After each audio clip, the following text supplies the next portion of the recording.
Seringkali dalam kehidupan kita menghadapi saat-saat yang menakutkan. Ada tekanan hidup, ada kesulitan, ada pergumulan, bahkan ada intimidasi yang membuat kita merasa takut, membuat kita merasa khawatir. Kita coba melakukan banyak hal, kita coba berusaha sendiri, dan kemudian kita merasa tenaga kita, rasanya kita hampir sudah mau jatuh tergeletak, tidak ada kekuatan lagi tanpa kita menyadarinya. Atau seringkali kita lupa bahwa kita punya janji Tuhan. Jika Allah di pihak kita, siapa yang akan melawan kita? Allah berjanji tidak akan meninggalkan kita. Allah berjanji tetap ada bersama dengan kita. Bahkan di Yesaya pasal 41 ayat 10 dikatakan, janganlah takut sebab aku menyertai engkau. Janganlah bimbang sebab aku ini Allahmu. Aku akan meneguhkan, bahkan akan menolong engkau. Aku akan memegang engkau dengan tangan kananmu yang membawa kemenangan. Kita harus percaya dan yakin dengan iman. Percaya kepada janji Tuhan bahwa Dia akan selalu menyertai kita. Firman Tuhan berkata, jangan takut, Allah menyertai kita. Tetapi Yesus mengajarkan bahwa kebesaran sejati seseorang adalah kerendahan hati dan kesediaannya untuk melayani orang lain. Kalau kita ingin hidup kita besar di pemandangan Tuhan, bukan berapa banyak orang yang melayani kita, tapi berapa banyak orang yang kita layani. Itu adalah sebuah nilai kerajaan Allah, bukan dunia, Bapak Ibu. Oleh sebab itu Bapak Ibu, ini sebuah prinsip penting yang harus kita pahami dalam kehidupan kita. Bahwa ternyata kalau kita ingin terkemuka, ingin kebesaran itu Tuhan, melayani. Pertanyaannya, siapa yang tidak bisa melayani? Semua bisa melayani, betul? Ya kan?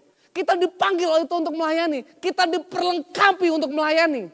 Kita diperlengkapi oleh Tuhan untuk melayani. Jadi sebenarnya tidak ada alasan kita berkata, aku nggak bisa melayani. Memang tidak semua orang dipanggil untuk melayani di depan panggung. Di altar ini nggak semua orang bisa. Tapi tahukah Bapak Ibu bahwa melayani Tuhan bukan bicara tentang kita berdiri di sini di panggung.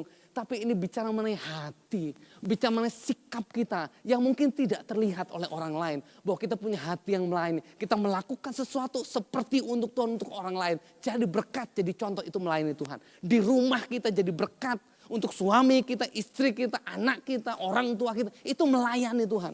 Kita kerja benar, kita baik, jujur di tempat kerja, kita usaha kita mencerminkan kemuliaan Tuhan. Itu melayani Tuhan Bapak Ibu. Itu juga yang Tuhan mau ketika kita sudah dilepaskan dari keterikatan dosa. Itu juga yang Tuhan mau ketika kita sudah percaya kepada Yesus, kita sudah diampuni, kita sudah dimerdekakan. Itu juga yang Tuhan mau. Kita berkata kepada banyak orang bahwa upah dosa itu maut. Kalau manusia tidak bertobat, kalau manusia tidak mengenal juru selamat, mereka akan menuju kebinasaan. Itu juga yang Tuhan mau.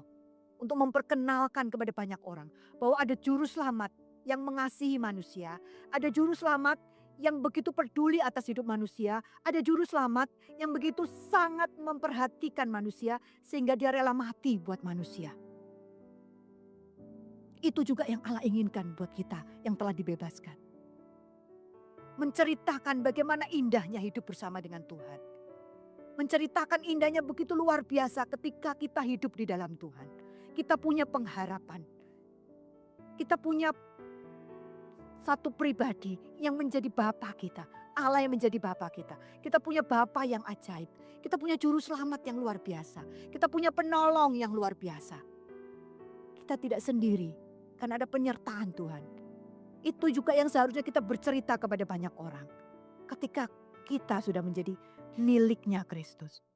Pada hari ini yang kita bisa pelajari bahwa Tuhan mengirimkan seorang penolong di dalam kehidupan kita. Yaitu Roh Kudus.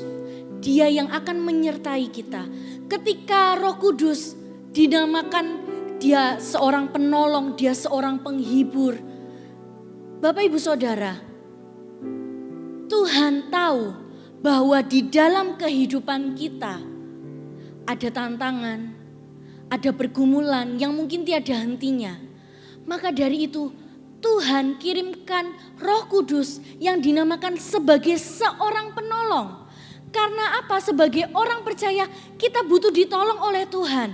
Ada kalanya di dalam perjalanan hidup kita juga butuh dihiburkan oleh Tuhan. Karena mungkin banyak tantangan pergumulan yang mendukakan hati kita. Mungkin Tuhan gak nampak secara kasat mata di dalam kehidupan kita. Tetapi pertolongannya, tetapi penghiburannya, tetapi kedamaian yang Dia berikan itu dapat kita rasakan. Bapak Ibu Saudara, Parakletos yang artinya penolong, penghibur, pembela di dalam kehidupan kita. Jadi di saat kita lelah, Dia Allah yang menguatkan kita. Saat kita jatuh, Dia yang menegur kita dengan kasih. Bahkan saat kita bingung, kita hilang arah, Dia Allah yang memberikan kita hikmat supaya kita bisa menentukan arah hidup kita. Roh kebenaran itu yang menjadi penolong buat kita. Itulah kenapa kita memerlukan Roh Kudus. Karena Roh Kudus itu, Dia bisa memulihkan kita. Firman Tuhan tadi di Perjanjian Lama, yang kering rasanya. Ya, kita yang rasanya seperti tanah yang kering, tanah yang tandus. Ketika Roh Kudus itu memenuhi, membaptis, ada kelegaan, ada kesegaran baru yang diterima. Roh Kudus juga bisa memakai kita orang-orang percaya untuk menyampaikan pesan Tuhan. Seperti di dalam Yoel tadi dikatakan, teruna-terunamu akan bernubuat, menyampaikan firman Tuhan. Dan Roh Kudus juga memampukan kita untuk mentaati firman Tuhan. Roh Kudus juga yang membawa kehidupan baru, memulihkan kita. Menjadikan hidup kita ini berubah. Seperti tadi lagu yang dinyanyikan. Urapan Tuhan mengubah hidup kita. Roh Kudus mengubah hidup kita karena Roh Kudus itu menuntun, memimpin kita kepada kebenaran. Hidup kita semakin hari semakin serupa dengan Dia. Itu tujuan Tuhan.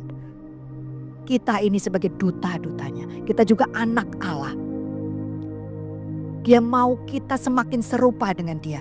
Semakin serupa dengan Bapa kita karena kita ini anaknya. Melalui apa? Melalui Roh Kudus yang diam di dalam kita. Roh Kudus yang menegur kita. Roh Kudus yang memimpin kita. Roh Kudus yang memampukan kita. Roh Kudus yang membimbing kita kepada kebenaran dan menjadi serupa dengan Dia. Kitab Mazmur pasal 23 ayat 1 mengatakan, Tuhan adalah gembalaku, takkan kekurangan aku. Nah, ayat ini ditulis oleh Daud. Pengalaman hidupnya Daud penuh dengan tantangan. Dia mengalami pelajaran yang begitu berharga. Nah, sehingga membuat Daud pada akhirnya menyimpulkan bahwa Tuhan adalah gembala hidupnya. Daud bisa mengenyam, bisa merasakan karena dia pernah menggembalakan kambing dombanya. Daud pernah menjadi gembala. Daud yang sewaktu masih muda pernah menjadi gembala domba itu, dia tahu domba itu binatang yang bagaimana dia tahu. Domba itu memerlukan seorang gembala. Karena domba itu adalah binatang yang sangat lemah. Bisa juga binatang yang bodoh, juga bisa dibilang begitu. Karena domba ini tidak bisa pulang ke rumahnya sendiri tanpa pertolongan dari gembala. Ya, jadi domba itu tidak bisa pulang ke kandangnya tanpa bantuan dari gembala. Juga domba ini mudah tersesat, mudah terpisah dari kelompoknya atau bahkan mungkin dari gembalanya. Domba juga mempunyai kelemahan karena sama sekali tidak memiliki kemampuan untuk menghindar dari serangan hewan buas lain, apalagi untuk menyerang. Nah, domba tidak mampu berlari cepat. Bahkan kadang domba berjalan pun tersendat-sendat. Nah, itulah yang digambarkan oleh Daud tentang dirinya ketika ia menyebut Tuhan adalah gembalaku. Daud merasakan tanpa gembala, tanpa Tuhan hidupnya itu tidak bisa apa-apa. Kemudian Daud mempercayakan hidupnya kepada Sang Gembala Agung itu, yaitu Tuhan Allah.